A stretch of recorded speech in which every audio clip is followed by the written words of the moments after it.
Hello everyone. आज का जो हमारा जो टॉपिक है वो है इनटेक एंड एग्जॉस्ट पैसेज। तो सबसे पहले हम ये जानते हैं कि इंजन सिलेंडर में कौन सा इनटेक होता है और कौन सा एग्जॉस्ट जो पैसेज होता है।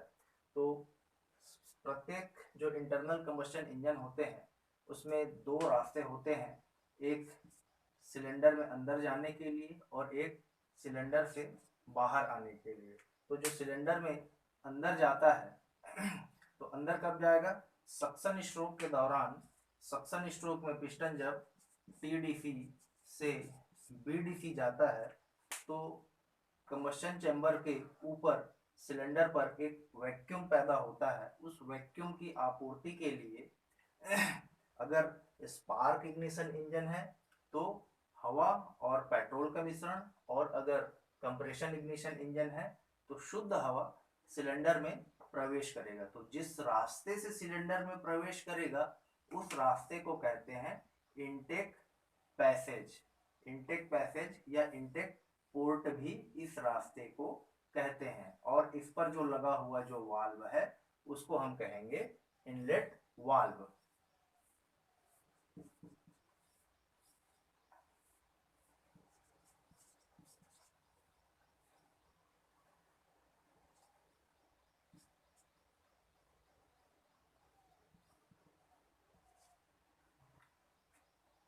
और एग्जॉस्ट पैसेज, तो जिस रास्ते से भाई इसके अंदर में जो इंजन सिलेंडर के अंदर जो चार्ज आया, जो प्रोसेस हुआ, तो कंप्रेशन स्ट्रोक हो गया, उसके बाद में पावर स्ट्रोक आता है। तो पावर स्ट्रोक में जो ईंधन है वो जल जाता है, और जलने के बाद में कार्बन उत्सर्जित करता है, अपशिष्ट गैसें उत्सर्जित करता है। तो उन गैसों को इस सिलेंडर से बाहर निकालना होता है। तो जिस रास्ते से वो बाहर निकले तो उस रास्ते या उस मार्ग को कहते हैं एग्जॉस्ट पैसेज या एग्जॉस्ट पोर्ट। और उस रास्ते पर लगा हुआ एक वाल्व होता है जिसको हम कहते हैं एग्जॉस्ट वाल्व।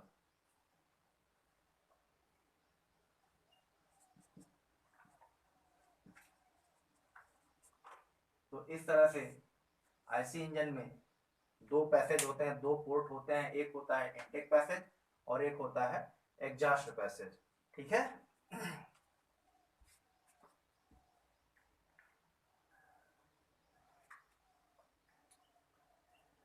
तो आईसी इंजन के अंदर जो इनलेट और एग्जॉस्ट जो पोर्ट होते हैं उसको इंजन सिलेंडर पे अथवा ब्लॉक पर जो पोर्ट होते हैं उस पोर्ट को या उस पैसेज को इस तरह से वाल्व लगा करके उसको बंद किया जाता है।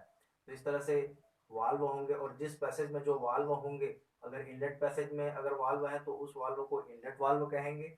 अगर एग्जॉस्ट पैसेज पर वाल्व है तो उसको हम एग्जॉस्ट वाल्व कहेंगे। तो वो वाल्व जो है वो कुछ इस तरह से बने होते हैं, अरेंजमेंट किए होते हैं। वाल्व होता है, यहाँ पे वाल्व गाइड होता है, स्प्रिंग के साथ में वो लोडेड होता है, जिससे ये वाल्व जो है हमेशा इस पोर्ट को बंद किए हुए होते हैं। और ये वाल्व है अपने समय के हिसाब से खुलते और बंद होते हैं। जैसे सक्शन स्ट्रोक में जो इनलेट वाल्व खुलेगा, एग्जॉस्ट स्ट्रोक में जो एग्जॉस्ट वाल्व है वो अपने पोर्ट को खोलेगा। तो ये सभी जो अरेंजमेंट है, ये वाल्व जो है, वाल्व ऑपरेटिंग मैकेनिज्म जो रॉकर आर्म है, कैम शाफ्ट है, इन सब से ये अपने टाइम के हिसाब से खुलते और बंद होते रहते हैं। तो हम इनके पैसेज पर आज चर्चा करेंगे। इनका जो मार्ग है, उनके जो साइज है, वाल्वों का साइज है, उस पर हम बात करते हैं।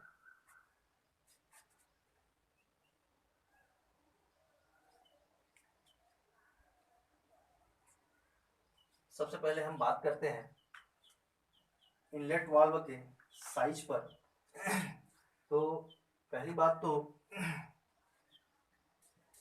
किसी पैसेज को, इनलेट पैसेज या एग्जॉस्ट जो पैसेज है, तो ये वाला जो डाया है, ये वाला जो सुराख या मार्ग का जो व्यास है, वो डायामीटर, वो जो क्रॉस सेक्शन है वो महत्वपूर्ण है इनलेट पैसेज में, कि इस पर से गुजरने वाला जो चार्ज है या जो मिश्रण है उसको जब वो सिलेंडर में जा रहा है तो किसी भी प्रकार से कोई अवरोध ना हो, इसलिए ये देखा जाता है, ये सुनिश्चित किया जाता है कि इसका जो घुमाव है, टर्निंग, वो कम से कम हो, और ये जो साइज है, इसका जो क्रॉस सेक्शन है वो पर्याप्त हो, ताकि जिस टाइम पर ये जो सिलेंडर है टीडीसी से बीडीसी तय करता है, उस टाइम पर, जैसे टीडी से स्टार्ट किया, बीडीसी पर खत्म किया, तो उस टाइम तक, सक्शन स्ट्रोक के उस टाइम तक जो सिलेंडर है वो पूर्ण रूप से भर जाए। तो इसके लिए जरूरी है कि सिलेंडर का जो इनलेट पैसेज है और उस पर लगा जो वाल्व है, उसका जो साइज है वो पर्याप्त हो। तो जो यहाँ पर है, हमेशा जो एग्जॉस्ट वाल्व से जो इनलेट वाल्व है वो बड़ा होता है, साइज में बड़ा। ये जो फेस है, ये वाला जो साइज है हेड का और फेस का जो डायमीटर है, ये हमेशा बड़ा होता है। क्यों? क्योंकि जब पिस्टन सक्शन स्ट्रोक में टीडीसी से बीडीसी आता है तो इतना समय कम होता है, टीडीसी से बीडीसी जाने में बहुत उसको कम समय लगता है। तो उस दौरान कि सिलेंडर पर जो चार्ज है या शुद्ध हवा है वह पूर्ण रूप से भर सके, इसलिए इस पोर्ट को अधिक बड़ा होना चाहिए।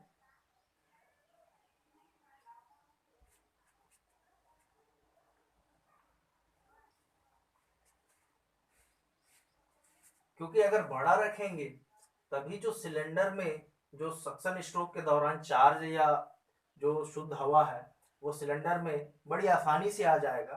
अगर ये सकरा हो या इस मार्ग में कोई परेशानी हो तो पिस्टन जिस टाइम पर सक्शन स्ट्रोक में टीडीसी से बीडीसी आता है उस टाइम पर ये सिलेंडर पूरी तरह से फिलअप नहीं होगा, और पूरी तरह से फिलअप नहीं होगा तो सीधे तौर पर जो इंजन की जो दक्षता है, इंजन की जो एफिशिएंसी है, उस पर वो प्रभाव डालेगा, उसको वो घटा देगा।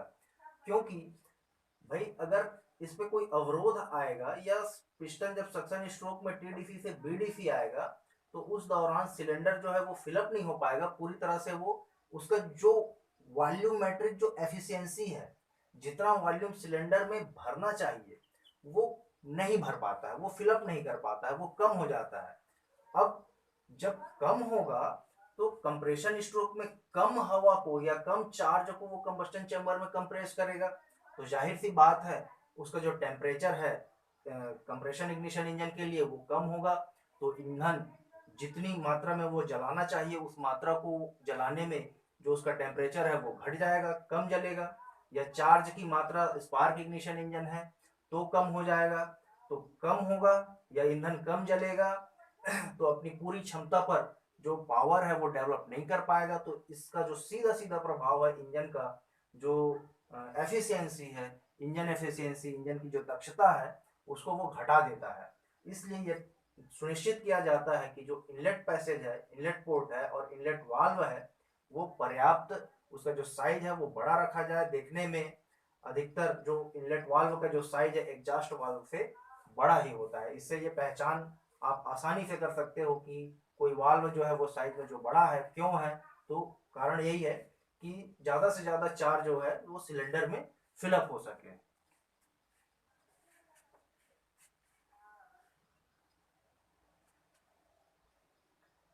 और आगे अगर हम बात करें एग्जॉस्ट वाल्व की, तो एग्जॉस्ट वाल्व का जो साइज है वो इनलेट वाल्व के समान भी हो सकता है या उससे साइज में छोटा ही होता है। क्यों? क्योंकि जो इनलेट वाल्व की अपेक्षा जो एग्जॉस्ट वाल्व है उसका साइज छोटा भी हो सकता है या दोनों समान भी हो सकता है। तो इसमें दोनों में थोड़ा सा अंतर है कि एग्जॉस्ट वाल्व जो है, यहाँ पे थोड़ा सा आप ध्यान देंगे कि जो एग्जॉस्ट वाल्व है वो एग्जॉस्ट स्ट्रोक में समय से पहले खुल जाता है। कब? जब पावर स्ट्रोक में पिस्टन जो है वो टीडीसी से बीडीसी जा रहा होता है तो पावर स्ट्रोक में जब ईंधन जलता है तो कंबस्टन चेंबर में इतना ज्यादा प्रेशर होता है कि वो पिस्टन को धक्का लगाता है टीडीसी से बीडीसी पावर स्ट्रोक में। तो पिस्टन जब टीडीसी से बीडीसी आ रहा होता है तो प्रेशर यहाँ पे इतना ज्यादा होता है कि अगर उस प्रेशर को रिलीज ना करें, इंतजार करें, पावर स्ट्रोक में पिस्टन जो है टीडीसी से बीडीसी आने तक का इंतजार करें, तो बीडीसी पर अगर वाल्व को खोलेंगे तो इसमें इतना ज्यादा प्रेशर होता है कि उस टाइम पर पूरा का पूरा जो प्रेशर है वो एग्जॉस्ट पोर्ट से वो रिलीज नहीं हो पाता। तो उसको क्या करते हैं हम कि पावर स्ट्रोक में ही पहले ही पिस्टन जो है बीडीसी पर पहुंचने से पहले ही इनलेट एग्जॉस्ट वाल्व को खोल देते हैं ताकि जो प्रेशर है वो एग्जॉस्ट से रिलीज हो सके। और जब एग्जॉस्ट स्ट्रोक आता है पिस्टन जो है बीडीसी से टीडीसी बिल्कुल आराम से वह जाता है। सिर्फ जो एग्जॉस्ट गैस जो सिलेंडर में है, जो निष्क्रिय है, जिस पर कोई प्रेशर नहीं है, उसको स्क्रैप करके धक्का लगा करके वो एग्जॉस्ट पोर्ट से बाहर निकालता है। तो यहाँ पर जो एग्जॉस्ट गैस है उसको धक्का लगाया जा रहा है। लेकिन जो इनलेट वाल्व है इनलेट पोर्ट पे, वहां पे क्या है कि पिस्टन जब सक्शन स्ट्रोक में टीडीसी से बीडीसी आता है तो यहाँ पर एक वैक्यूम पैदा होता है। तो वैक्यूम पैदा होता है तो भाई एग्जॉस्ट स्ट्रोक में क्या था कि जो जली हुई गैसें हैं उसको पिस्टन ने धक्का लगा करके बाहर निकाला, और सक्शन स्ट्रोक में जो शुद्ध हवा है, ये जो चार्ज है, उसको टीडीसी से बीडीसी एक वैक्यूम बल के कारण, एक चूसक बल के कारण, उसको खिंचाव बल के कारण यहाँ पे खींचा जा रहा है। तो धक्का लगाना और खींचना दोनों जो बल हैं वो अलग अलग हैं। तो यहाँ पर सक्शन स्ट्रोक में सक्शन के कारण जो चार्ज है वो सिलेंडर में पूरी तरह से फिलअप हो सके, इसीलिए जो इनटेक पोर्ट है या इनटेक वाल्व है उसका साइज को बड़ा रखा जाता है, और जो एग्जॉस्ट पोर्ट है उसका जो साइज है वह समान रखा जा सकता है, या उससे इनटेक वाल्व से साइज में उसका छोटा रखा जा सकता है।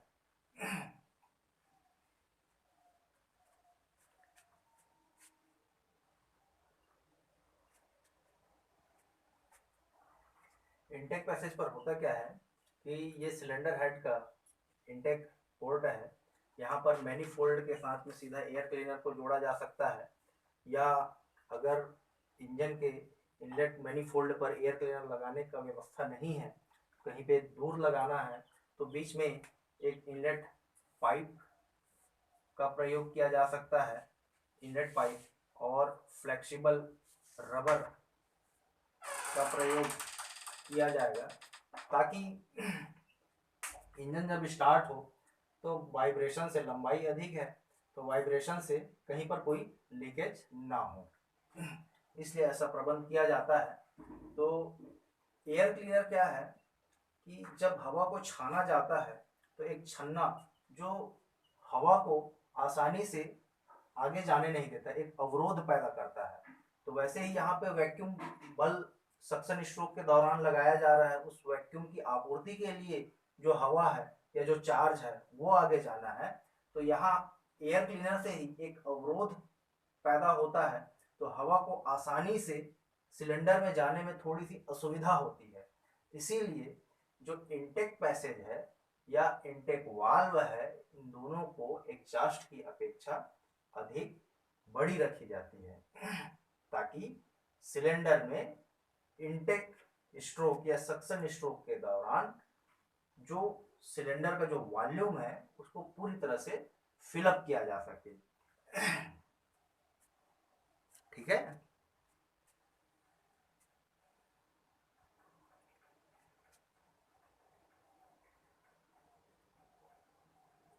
यहाँ पे वॉल्यूमेट्रिक एफिशिएंसी, जो वॉल्यूम है उसको पूर्ण रूप से फिलअप करने के लिए ये भी सुनिश्चित किया जाता है कि जो पोर्ट का जो घुमाव है वो ऐसा ना हो कि जब वहां पे चार्ज या हवा जब जा रहा है, बह रहा है, तो उसमें कोई अवरोध ना आए, ये जो पोर्ट का साइज है वो पर्याप्त हो। अगर सिलेंडर ऐसा कोई इंजन, मल्टी सिलेंडर इंजन जिसमें सिलेंडरों की संख्या अधिक है, तो वहां पे मैनीफोल्ड जो होते हैं वो कई रास्तों वाले होते हैं। तो ऐसे में क्या करते हैं कि जो सिलेंडर का जो वॉल्यूम है, वॉल्यूमेट्रिक एफिशिएंसी, वो कहीं ना कहीं थोड़ी कम हो जाती है। तो उसको पूरा करने के लिए यहाँ पे हम क्या कर देते हैं कि बीच में एक पंप लगा देते हैं, जिसको टर्बो चार्जर कहते हैं। एक पंप लगा देते हैं, वो क्या करता है, वो एयर क्लीनर से जो शुद्ध हवा है उसको खींच करके उसको सिलेंडर में इंटर कराता है, ताकि जो वॉल्यूमेट्रिक एफिशिएंसी है वो घटे ना। अगर वो घटता है तो सीधा सीधा इंजन की दक्षता घट जाएगा। ठीक है, तो आज के लिए इतना ही। आशा करता हूँ आपको ये इनटेक पैसेज और एग्जास्ट पैसेज और इनटेक और एग्जास्ट वालों का जो साइज है वो आपको समझ में आया होगा। धन्यवाद।